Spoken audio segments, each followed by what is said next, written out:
Good morning. My name is G.A. Donovan. I'm fellow for Chinese Society and Political Economy at the Asia Society Policy Institute's Center for China Analysis. I'd like to welcome all of you to Asia Society headquarters and thank you for coming to our panel today on U.S. China relations and the future of innovation. What is the cost to global science? Now, 100 years ago, China's contributions to global science were not recognized, let alone acknowledged. Starting in the 1950s, a biochemist at Cambridge, Joseph Needham, began a monumental project that would challenge the Western-centric view of scientific history. His monumental multi-volume work, Science and Civilization in China, showed how China had in fact played a major role in influencing the development of science in the West. Now today, there's no question that scientists, researchers, and entrepreneurs in China are making significant advances in science and technology.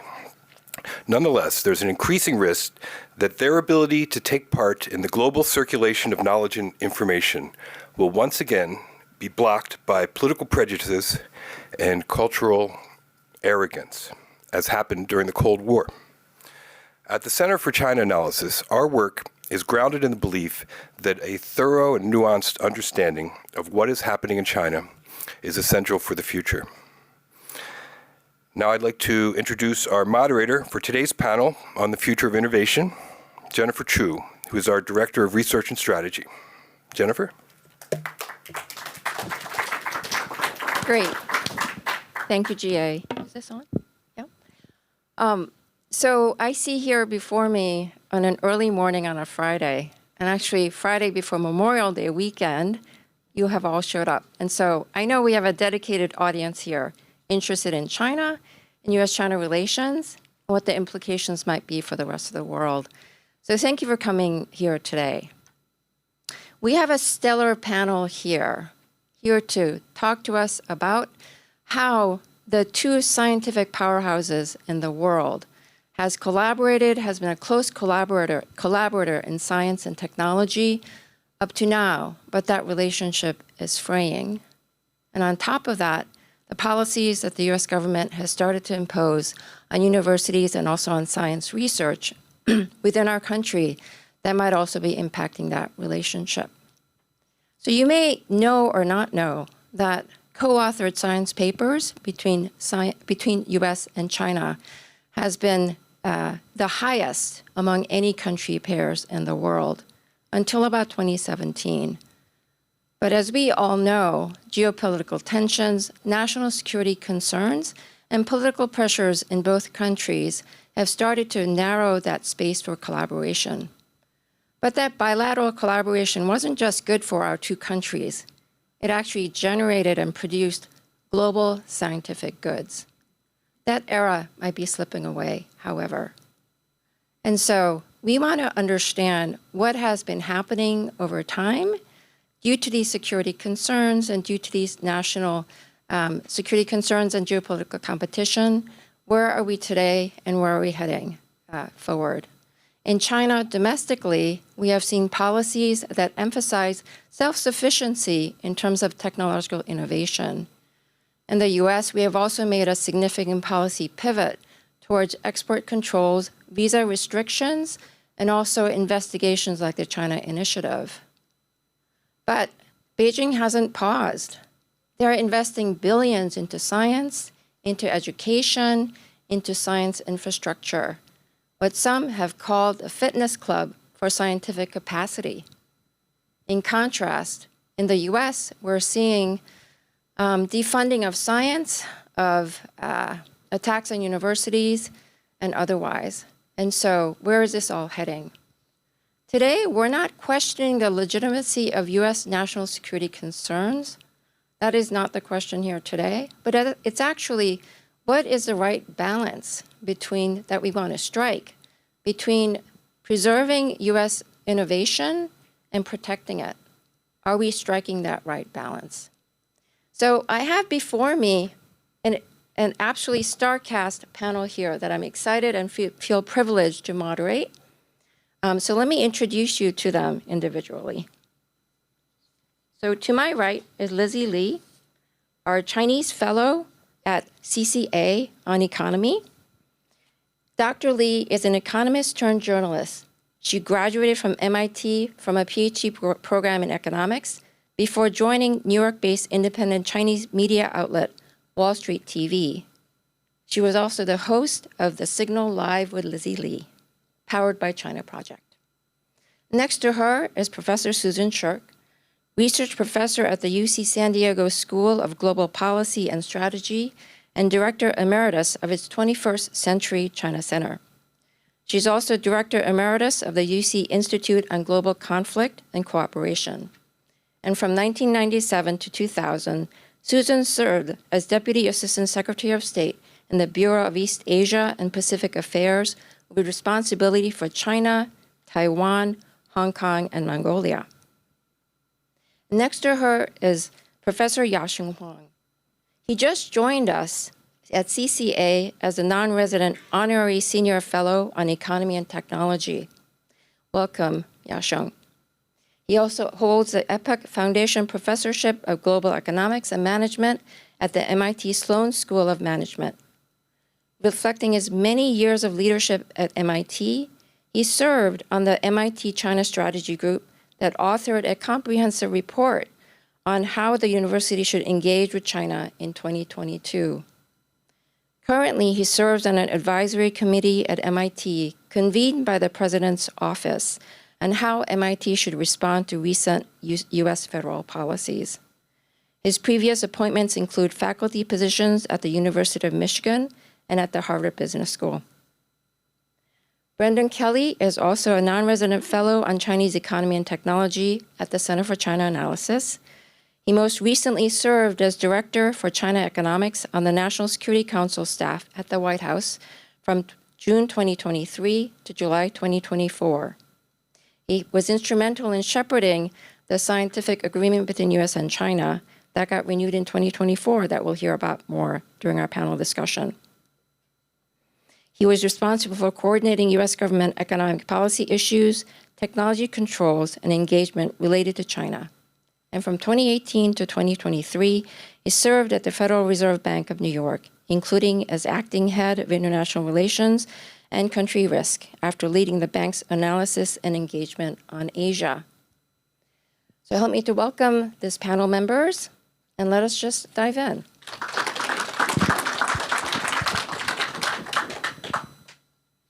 So Lizzi, help set the stage. Can you help to kind of map out how we've gotten to where we are today in U.S. China science collaboration? What were the turning points? What are some policy announcements that came out of Beijing that caused concern and then alarm in Washington, D.C.? Well, thank you so much for the question. I'm going to start a decade ago. And you guys know I'm talking about Made in China 2025, which started in 2015 and now marked its decade anniversary. So we finally have a report card, and we're going to talk more about what that report card looks like in terms of China's ability to deliver successes versus the risks and challenges China still faces. But I think Made in China 2025, from the American national security policymaking circle's point of view, was a turning point. The most unsettling point about that plan was not the ambition itself, but the detailed roadmap it laid out on what China wants to achieve and how it plans to achieve it. So Made in China 2025 didn't really, it's not just about abstract goals, right? It went straight after strategic sectors that the U.S. led traditionally, those things like advanced computing, aerospace, right, biopharma. Suddenly the question becomes not, who makes our phones. It becomes whose values and technologies are embedded in the platforms of our future. And that was really concerning from the American policy making's point of view. And it's not just the ambition, the plan itself. It's also the asymmetric leverages China has in achieving those goals. I'm talking about industrial policy, state subsidy. And let's be clear, those tools are not bad, not inherently bad in and of themselves, right?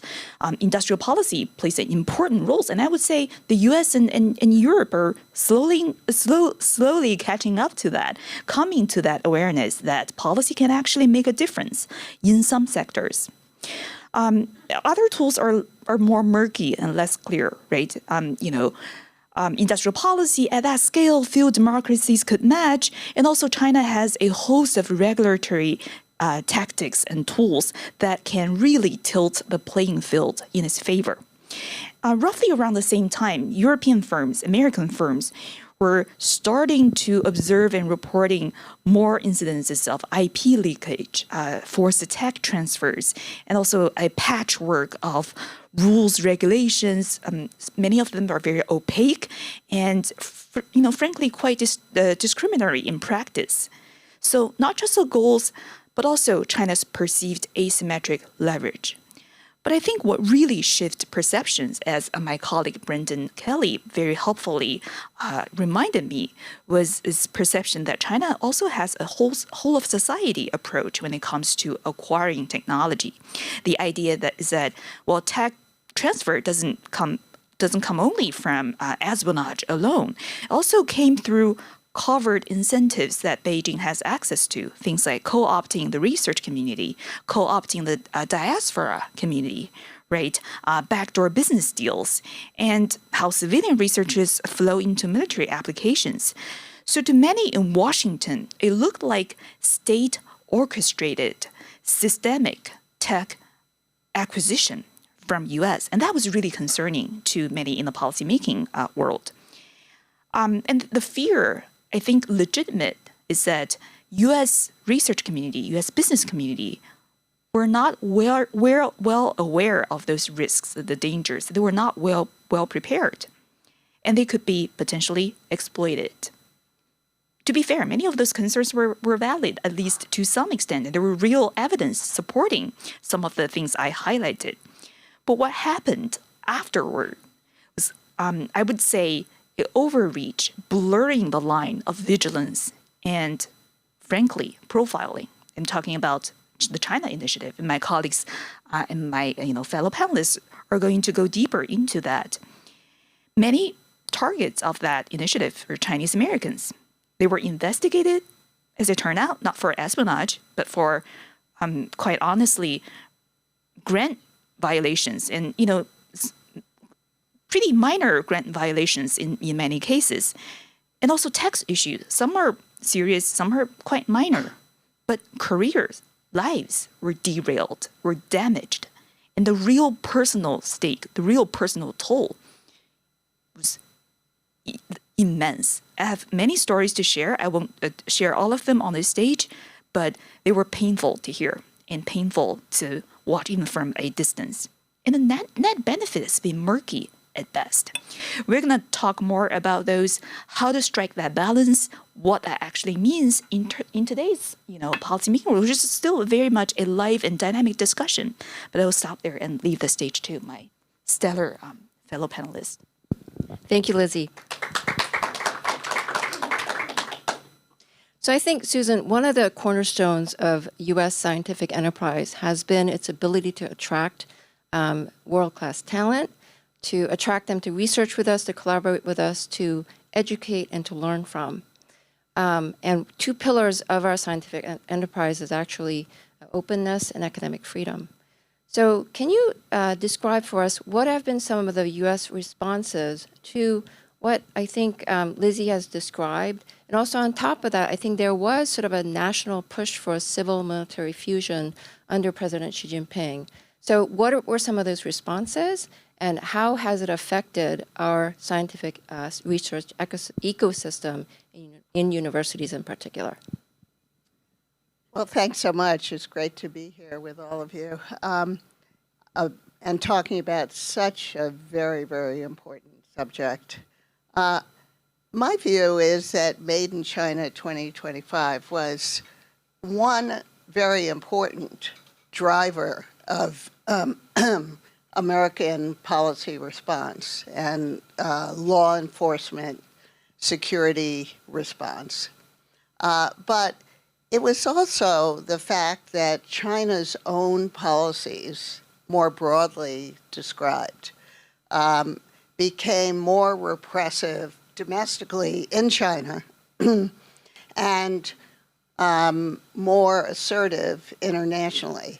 So if we hadn't had, the artificial island buildup in the South China Sea, and by the way, a number of these foreign policy actions start before Xi Jinping, and just become all the more assertive after Xi Jinping comes to power in 2012, 2013.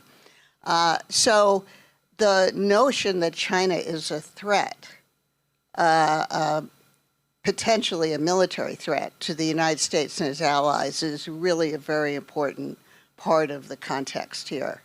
And if China's own foreign policy were to moderate somewhat, I think over time, these threat perceptions might also be reduced.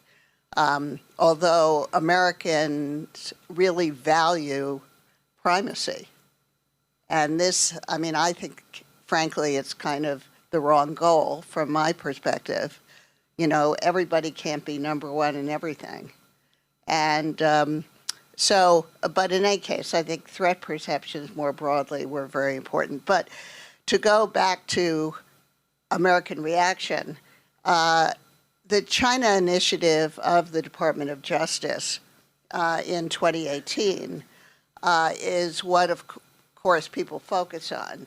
But at the same time, the largest federal funders of science, NIH, National Institute of Health, and the Department of Energy, were sending letters out to university administrators and starting investigations of recipients of federal research dollars who had had some collaboration, some time spent in China.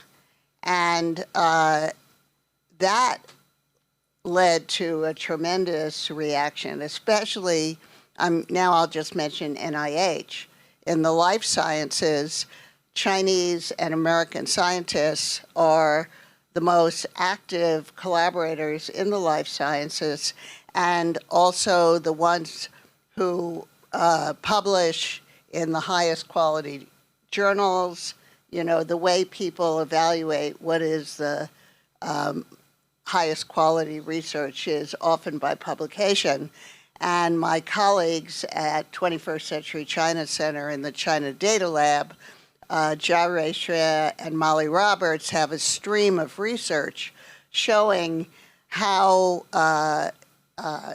successful and productive the collaborations in the life sciences were between Chinese and Americans. Of course, oftentimes including people from other countries as well. And what their research also shows is that after 2019, the introduction of these measures by NIH especially, and the China Initiative, these collaborations are reduced, and the productivity of American scientists who had worked together with Chinese colleagues also drops significantly, especially when you compare it to collaborations with scientists from other countries. So the impact was quick and it was significant. And so we can really see that kind of decoupling, I think we should call it, has already begun. They also found that in new research that they haven't published yet, it's just an unpublished paper, they did a survey experiment of policymakers and scientists and asked them if here's a research proposal, it's already been reviewed, high quality.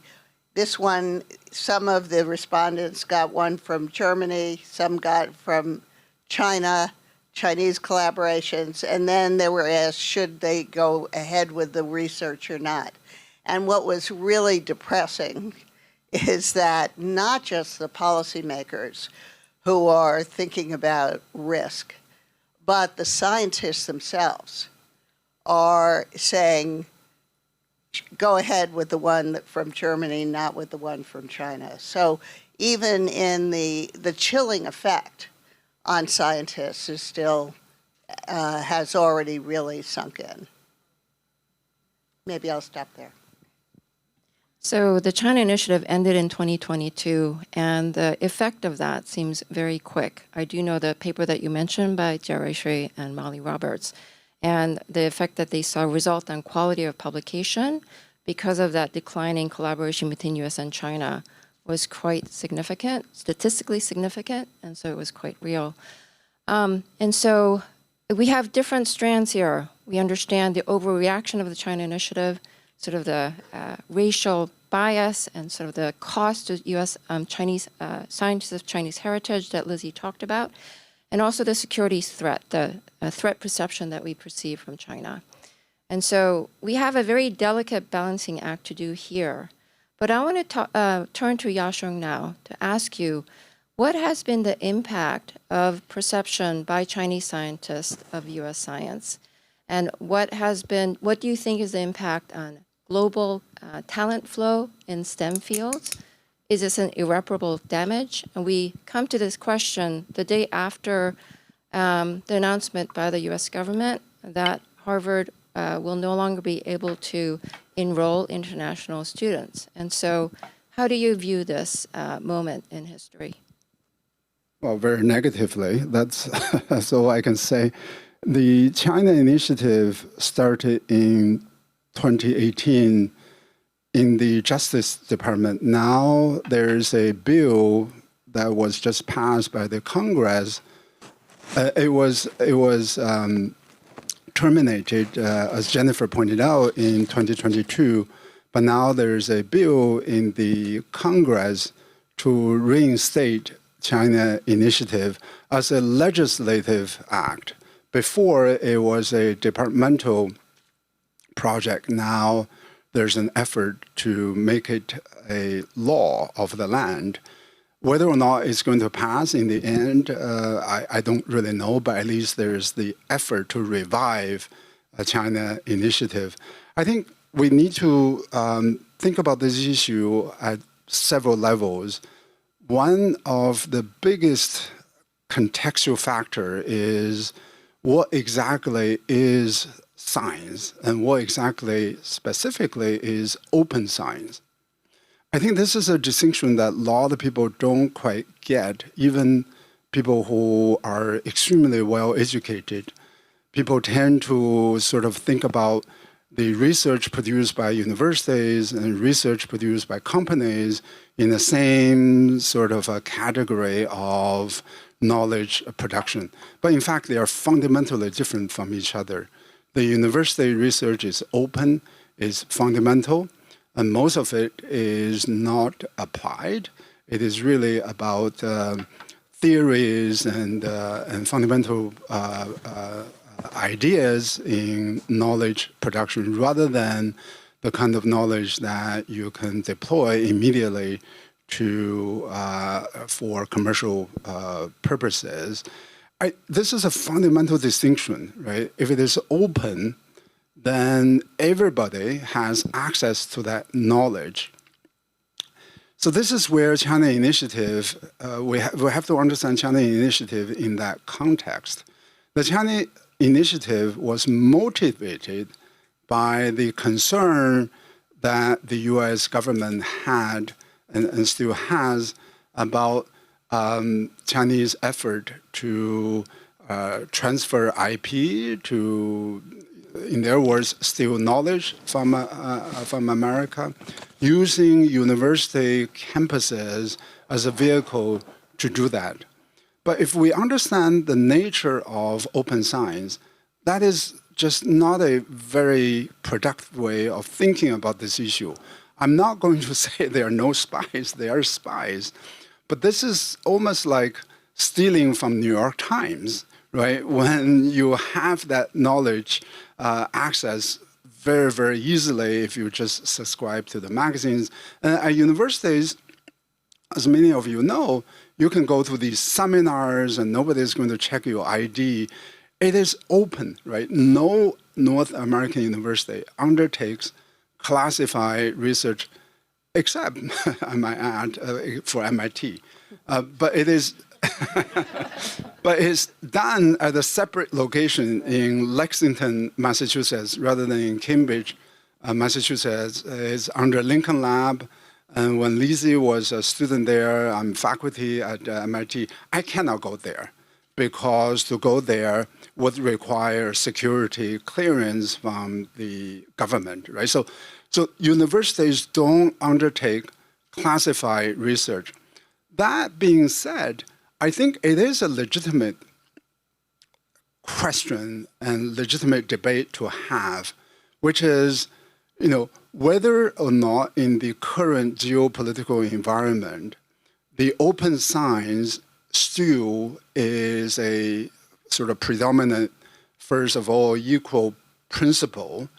And we can have that debate. I think I will be much more happy if the policymakers and academics and others first have that debate rather than going after Chinese American scientists who have undertaken basic, fundamental, open scientific research. We can have that debate. We can also have a debate about precisely where the border is between fundamental research and applied research. Maybe in some areas, the distinction has declined as compared with before. We can also have that debate. We can also have a debate and risk management of who we should collaborate with. I think these are all totally legitimate questions. What is not legitimate is for the government to go after scientists, many of them Chinese American, but not exclusively, for having undertaken open fundamental research collaborations with Chinese institutions. And let me also add that the China Initiative has gone after Chinese academics who undertook research collaborations 10 years ago, 15 years ago, when the official policy of the U.S. government was to encourage collaborations with Chinese academic institutions. We can revise that as well, but it is fundamentally wrong to go after scientists who undertook collaborations and research projects under the previous policy regime that encouraged collaborations with Chinese institutions. Research funding agencies had called for proposals to collaborate with Chinese universities, and universities themselves encourage building the ties with Chinese scientists. And I agree with Susan, China has changed, and we need to recognize that reality. Maybe we shouldn't do this level of collaborations. Maybe we should be more selective in terms of our collaborative projects, but it is totally wrong for the US government to go after scientists who undertook these research projects under that environment. And a lot of these research collaborations have produced benefits, not just for China, not just for America, but for the global community as well, right? So what I feel really sad is that we don't have more of those discussions, and then we immediately jump into a criminalization approach, tactic. And as Lizzi pointed out, because in my spare time, I also work with an organization called Asian American Scholar Forum that is dedicated to open science, dedicated to defending the human rights and freedom of the speech of Asian American academics. And we all need your support. And I work with this organization after a colleague of mine at MIT, Gang Chen, was arrested by the FBI under the wire charge. I mean, I'm not a lawyer, but later on I learned that federal government tends to use wire charge to go after gang members. And now they are using that wire fraud charge to go after academics. And now I'm terribly concerned that not only there is this effort to undermine the entire research community, but there's specific effort to target, again, Chinese American academics. And we all need to be aware of that. We all need to speak up about this development. And we also need to be aware how harmful and negative these activities have been to science, technology, and global human welfare.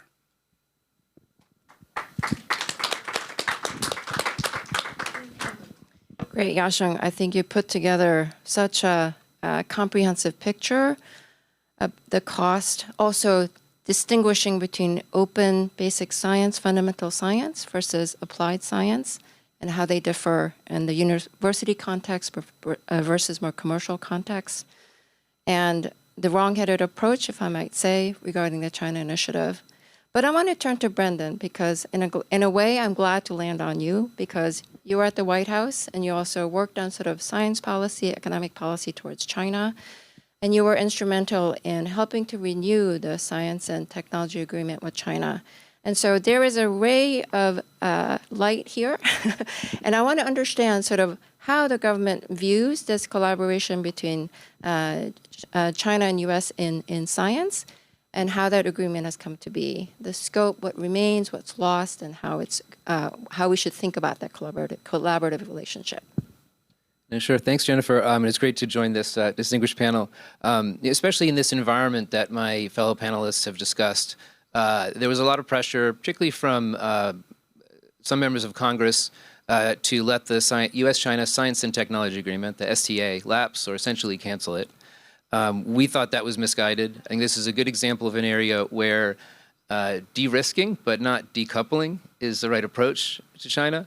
There are real national security risks. And so in amending the STA, we sought to set up clear guardrails around government-to-government cooperation, particularly anything that could support China's military modernization, but recognizing that we did not want to decouple scientifically, which would be essentially what I think we would have been signaling by canceling the agreement, and which would be damaging to U.S. interests.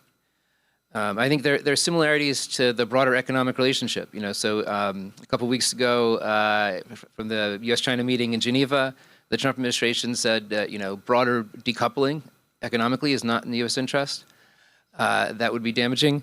So sort of pull back from prohibitive tariff levels. Similarly, in this case, decoupling scientifically, at a minimum, would take away a lot of U.S. visibility on a lot of the leading science going on in China, damaging our own competitiveness. So in terms of the actual STA text, it was the first major revision or rewrite since the original agreement in 1979. So it did need to be updated to better reflect sort of the new nature of the U.S.-China relationship. First, we were clear that the STA in collaboration is focused on basic science, the fundamental science that Yasheng mentioned, and that would not include collaboration on critical and emerging technologies. These are sort of the more applied technologies. These are some of the sectors in Made in China 2025 that Lizzi mentioned. The Office of Science and Technology Policy at the White House keeps a public list of these. But basically a concern that those could pose elevated risks to U.S. national security, advancing a potential strategic competitor in those areas. Second, entering the renegotiation, the key concerns that we heard from researchers was around data sharing and integrity, particularly in China's increasingly restrictive information environment, as well as restrictions on cross-border data sharing. So we had a lot of focus on that throughout the negotiations. In the document, adding an annex on data management, access, and reciprocity, trying to ensure that U.S. researchers would gain timely and complete access to any data, as well as, from an open science standpoint, publishing those, as Yasheng mentioned. And then lastly, we were careful to emphasize both publicly and privately that the STA only applies to government cooperation. And importantly, any protections that we negotiate, aren't legally protecting non-government researchers. That said, I think it was clear during the process in our external engagement that the impact of the STA in either amending that or canceling that carries significant symbolic and even tangible value more broadly. One scientist described the STA to me as a normative umbrella that benefits researchers in the U.S. and China broadly in the academic world. So as an example, for the guidelines we negotiated on data sharing, U.S. researchers can point to these, and Chinese researchers also, when they're facing obstacles in their Chinese system to data sharing. And lastly, as part of this process, we strengthened sort of an internal risk-benefit review that any collaboration would have to go through, looking at national security risks before proceeding. Where does this take us going forward? I think officials and other experts and others in D.C., I think are clear-eyed regarding a fairly broad-based military-civil fusion efforts of the Chinese system to leverage civilian, commercial, and academic research for military and defense purposes. So this naturally circumscribes the scope for cooperation, and it also requires, right security measures in place to address that. One area that I think there's been a lot of work on, and there was in the government in the last 4 years, is on strengthening research security programs at academic and even, private labs. So that's maybe a more balanced and sustainable approach to addressing those national security risks while maintaining our commitment to open science. And maybe just in closing, one of my biggest concerns is, I think we heard it mentioned the life sciences, is extending and broadening the technology controls by both sides to the areas of biotech and life sciences. We've seen a little bit of that, so far that we haven't seen what we've seen in sort of semiconductors, advanced computing. But that type of development, I think, would be very damaging for, health research and health outcomes on both sides, where we do increase restrictions in that area. Great. Thank you, Brendan. Yeah, so from the government's perspective, it's nice to have that. So Lizzie, I want to come back to you. So you touched on this a bit, but can you tell us, where is China leading in terms of global innovation? Yeah. Great question. And, I mentioned this report card from Made in China 2025. So let's look at the report card and see how China is doing currently. I think, ironically, Made in China 2025, 10 years on, reviews as much about China's limits as it does about its achievement and strength. So let me just walk through some of the key takeaways I observe from the report card I mentioned. Well, China has certainly made real progress, impressive progress in many fields. In electric vehicles, in batteries, in industrial robotics.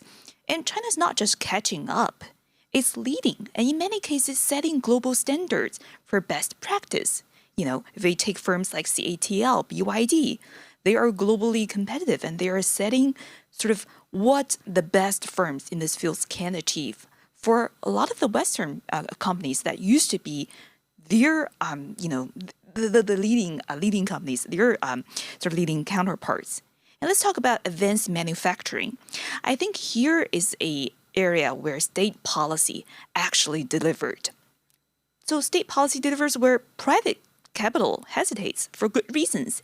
These are long-term, low-margin, infrastructure-heavy, front-loaded sectors where private investors have reason to hesitate and stay away from.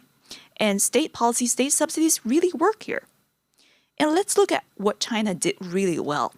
I think China showed how excellent it is at adaptation and localization.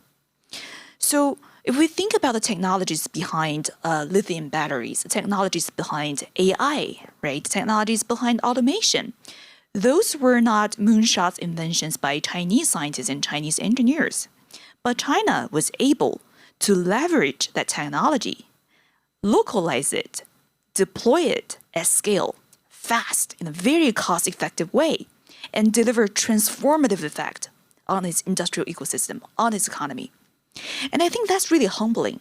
Here in the U.S., we tend to equate innovation as invention, This idea is, really great, innovation is worthy of a Nobel Prize.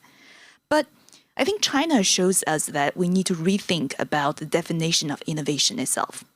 Sometimes innovation just looks like relentless iteration, right? Brutal competition, system-level integration and execution at scale.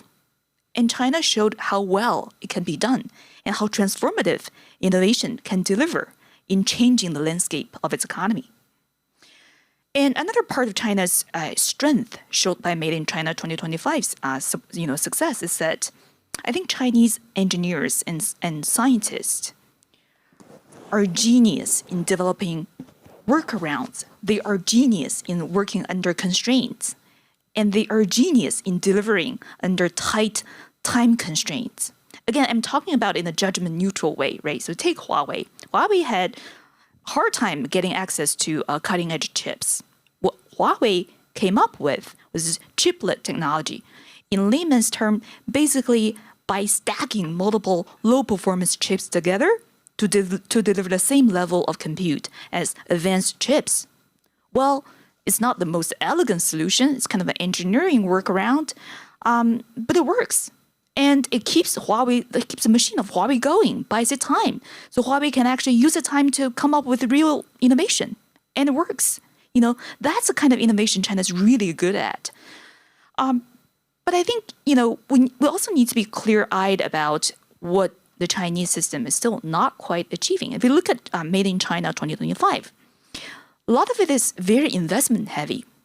If we talk about return on investment, that's a whole different story. So to me, I think what we see is an innovation system that's still not quite organic. It's still quite not self-sustaining. I'm not quite sure if that innovation system is standing on its own, in the absence of policy support. And I think we need to be very clear about that. China still has a gap to fill there. Well, in many fields, it's catching up, but it's still not quite there. So that's one thing.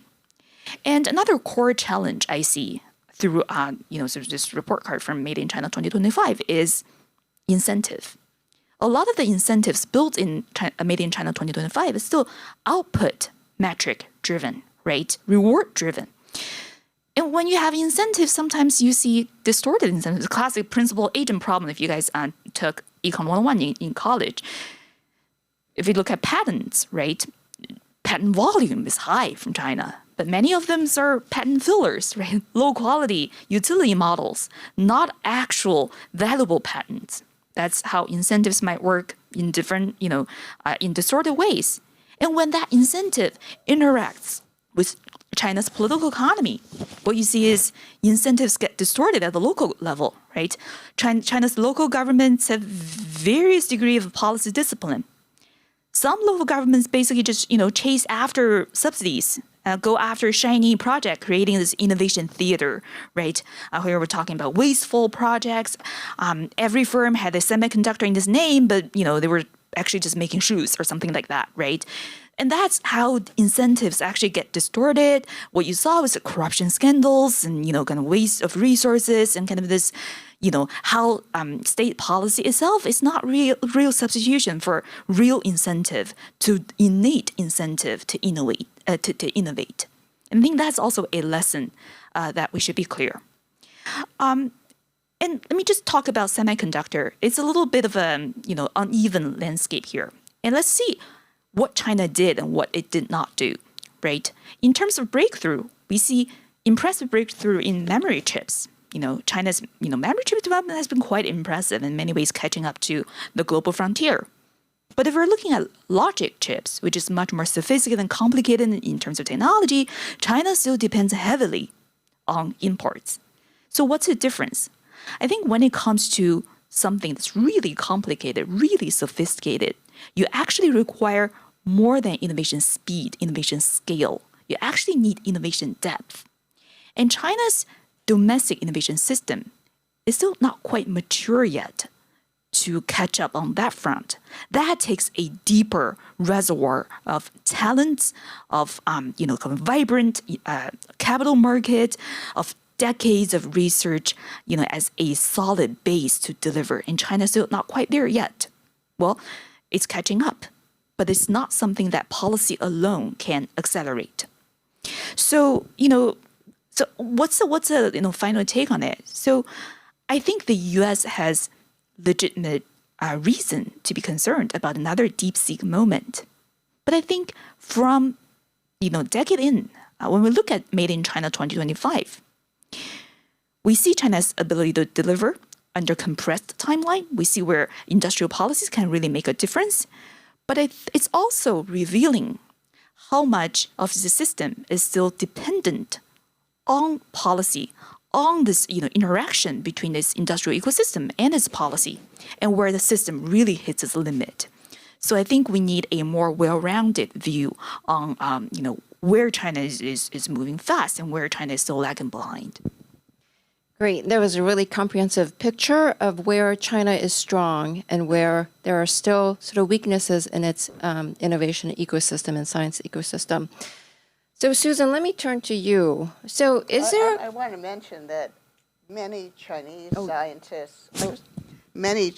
scientists and science policy people say exactly the same thing about their own system. So, this is not just the foreigner perspective. There's been, quite a lot of internal criticism and drive for reform too.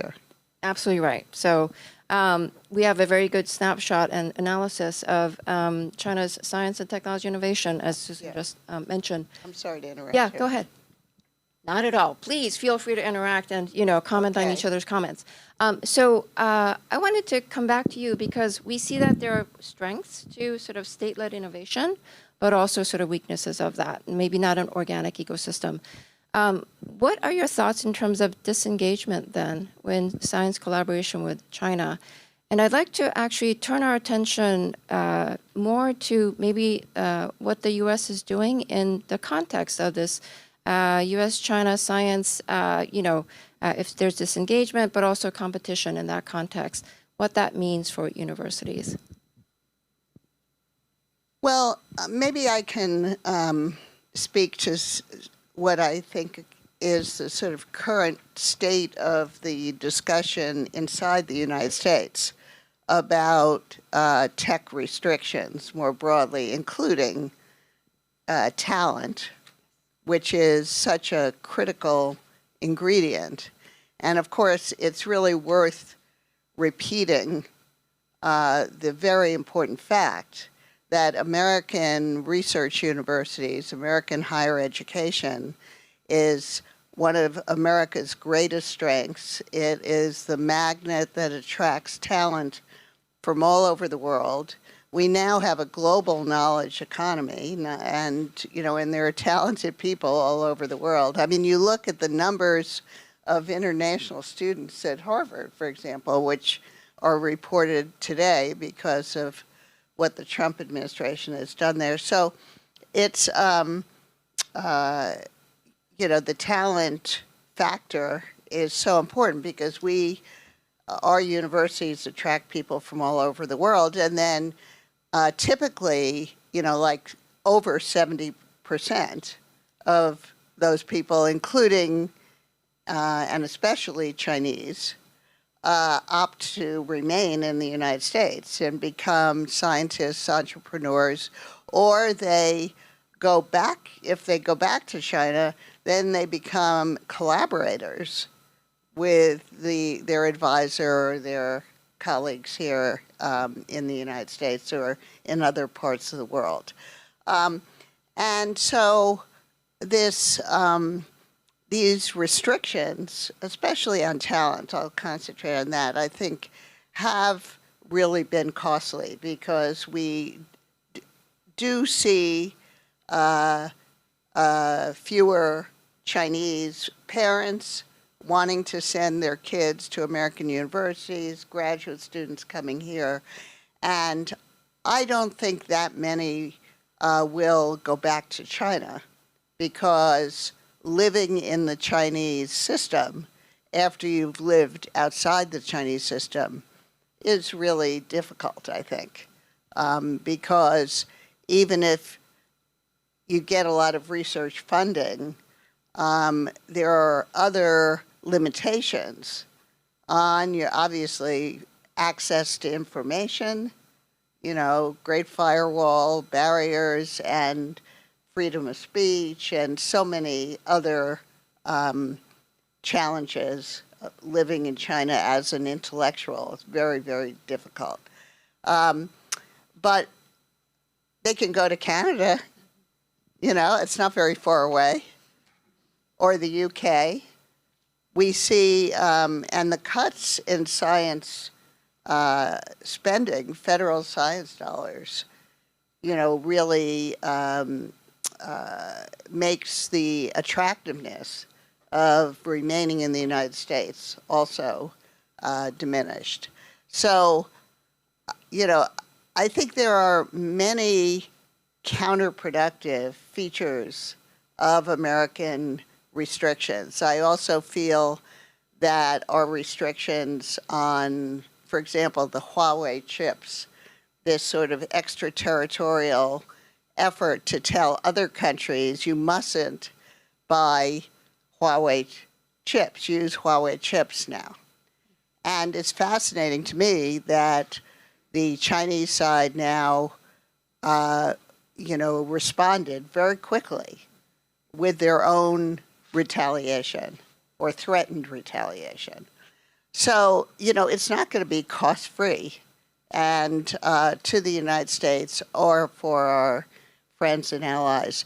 So I do see right now, especially with Donald Trump as president, despite all the things that we might disagree with that the Trump administration is doing, it does open up a little bit more space for debating the tech restrictions in a rational manner.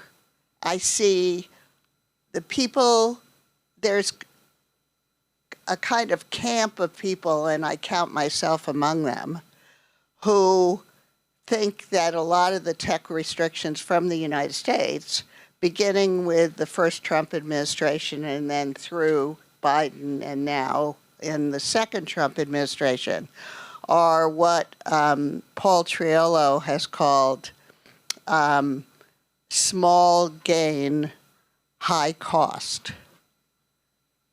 And I think that's, of course, a riff on the small yard, high fence idea. So that, we've gone to tremendous effort to implement these restrictions, but what have we really gained from it? And as Yasheng was saying, this is really a time that we should be debating those issues. What are the benefits and what are the costs of these policies? So let me pass it on to you, Yasheng, from that conversation, both in terms of attracting world-class talent to the U.S., which has really been the engine for science innovation, but also the tech restrictions that U.S. federal policy today and just in recent years. Your thoughts on that? So I don't want to repeat what Susan said. I agree with her 100% on talent and tech restrictions. But I want to put this issue on a sort of in a broader context. If you remember, there was a Sputnik moment in this country after Soviet Union launched satellite into the space. Scientific funding and the effort by the federal government to support education of scientific topics increased dramatically. If you look at the federal spending on research and development as a share of the budget, as a share of the GDP, increased dramatically. Also, the Vietnam War also helped push that ratio up. Now we have a DeepSeek moment and maybe China 2025 moment, and yet we went in the exactly opposite direction. We're cutting the federal funding on research and development. We're going after universities. We're restricting international human capital flows into our own country. we're going out and arresting Chinese American scientists, put them on phantom charges such as wire fraud. I mean, does anybody rationally think this is the right way to respond to that moment? So with all the national security challenges that we're facing from China, from Russia, and from others, I do believe that a national comprehensive strategy is in order, right? We need to invest more in science and technology. We need to have a version of industrial policy to solve the problem that Lizzi described, which is how to commercialize and scale intellectual assets coming out of research organizations into production, into commercialization. That's actually incredibly difficult. It's not that easy. And I agree with Lizzi that there is this lazy view in America that all we do is to celebrate inventions rather than scaling and the production.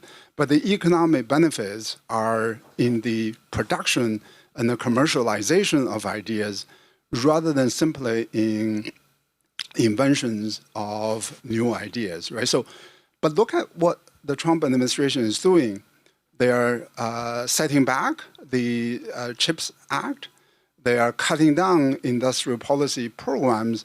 So we are hurting ourselves both on the upstream side, which is the production of science and fundamental research, and we're also hurting ourselves on the downstream side in terms of the efforts put out by the Biden administration to scale the knowledge and technology into commercialization, into production. This is the moment we are talking about. And I think historians in the future are not going to be very kind when they look at this moment and reevaluate this rise and fall of the great powers. This is not the only moment, but this will be one of the moments where the balance of power has been decided. Okay, so on a Friday before a long weekend, Brendan, if you could, just wanted to see where you might see, are there any positive notes from the extension of the agreement or whatnot in terms of collaboration between U.S. and China, the production of global goods? Yeah. No, I think there's definitely scope and a necessity for some of that collaboration to continue. I mean, so in basic science areas such as earthquake data, influenza data support our vaccine development, timely and accurate air quality data, many others, where having access to Chinese data and collaboration with Chinese scientists is beneficial to us. Coming back to the biomedical area, there's tremendous scope there, and again, a concern if we close off on both sides. So one prominent area is cancer research that I appreciate some of the Asia Society team and leadership has done a lot of work on in the cure for cancer. That there's been some efforts to try to bring China on side with this. But between the U.S. and China, I think we have 40% of global cancer patients. The access to the information on that data pool, ability to harmonize or accelerate clinical trials between the two largest economies, but the two largest, essentially sources of those patient populations and data could provide real benefits and save, by some estimates, hundreds of thousands or millions of lives over time. So I think some people on both sides, do appreciate that. I'm optimistic there can be continued discussions to try to keep in place cooperation in some of those areas where it's of mutual benefit. If you would be willing to stay and ask some questions, I think that would be fine. Okay. Okay. Oh, sure. You want to be the first victim? It doesn't take me long to come up with a question. I'm known for that. Hi, David Zweig, friend of many of the people on the panel and researcher on human talent. One thing that, and I noticed this once when I heard Yasheng speak, I think you have to go back a bit further, and I think you have to go back to 9/11.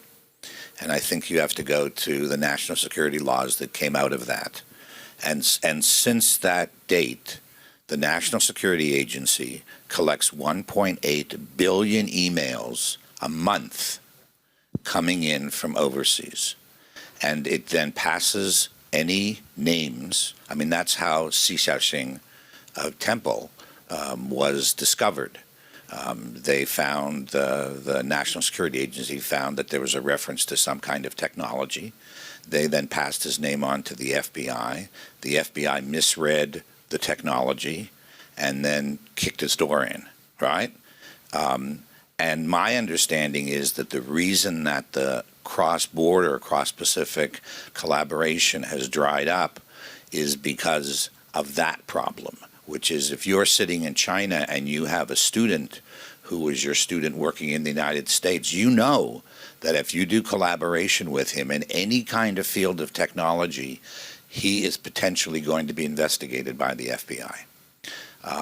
And I think that's, when you want to go back to a problem, that's sort of the source of the problem. And so what in fact we've seen is that Chinese researchers in the U.S., I've collected NIH data, and the NIH data show that Chinese scholars, such as yourself, in the United States won't collaborate with Chinese scholars across the Pacific, but their new co-Is or their co-PIs are Chinese scholars in the United States. And so there has been an adjustment. If you look at the NIH data, which I did, that the adjustment is that the cross-Pacific collaboration has dried up completely. The China Initiative has been remarkably successful. But part of the reason it's successful is people on both sides are scared. And they're scared that any kind of collaboration is going to trigger. So I just would, call on you, Yasheng. I mean, I respect you greatly, but I would, in your organization needs to focus even more, I think, on Section 702 under the law, the security, I'm sorry? It's similar to the Patriot Act, but it's Section 702. And Section 702 just got repassed by, even under the Biden administration. So I would put that out there. If it wasn't a comment, or a question, I'm sorry. We'll just take one more question after that. Thank you. Very nice. And I always love hearing you, Brendan. Noah Lehrman from the Minor Metals Trade Association. You've touched a little on some of the negative impacts of Chinese responses to some of U.S. policy, and even a little bit, I think, on critical minerals, technology, and export restrictions. I think you've also touched on some of the potential for the Geneva negotiations to create some openings. Do you think the subsequent trade negotiations do present an opportunity to have some more constructive dialogue and progress on these issues? Is this a question for Lizzie or for? For whoever wants to answer. Well, yes. I think I'm watching to see what the follow-up is. And I was encouraged that the USTR, Jameson Greer, apparently met Li Changgang, the Chinese trade negotiator, at the margins of the APEC trade ministers meeting in Seoul. And I hope they are developing a game plan for follow-up negotiations, perhaps at the working level, and then move up. And it could be nudged along by a phone call between Xi Jinping and President Trump. But, I mean, they wouldn't be negotiating anything, believe me. But it would say, well, this is good, we're moving in the right direction, whatever. And then,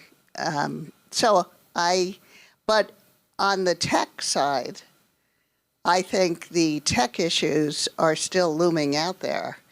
And nobody really is clear about what the Trump administration's approach will be. But I can predict that the Chinese side is not going to deliver the earlier purchase commitments from the first Trump administration trade deal, which probably the U.S. side will demand, or even more purchases and other concessions from China without having its own asks. And I expect that its own asks will focus quite a lot on the tech restrictions. So I want to respond to David's observation and question. I think definitely there's a fear factor after the China initiative, and the research output drop that colleagues of Susan have documented is the other side of that equation. The Asian American Scholar Forum has conducted survey research on this topic, and really just incredibly high percentage of the Chinese American academics feel that the fear factor, right? So, and even on the part of the young graduate students who didn't have any history of collaborations with China, even they feel this fear factor. I think, David, you brought up another very important point. We do criticize China initiative, which was 2018, but this thing goes way back. When Ho Li in the 1980s was prosecuted, and Xi Xiaoxing, that was 2015, that was under the Obama administration. So there was a long history of going after Chinese American scientists and technologists, and the China initiative scaled that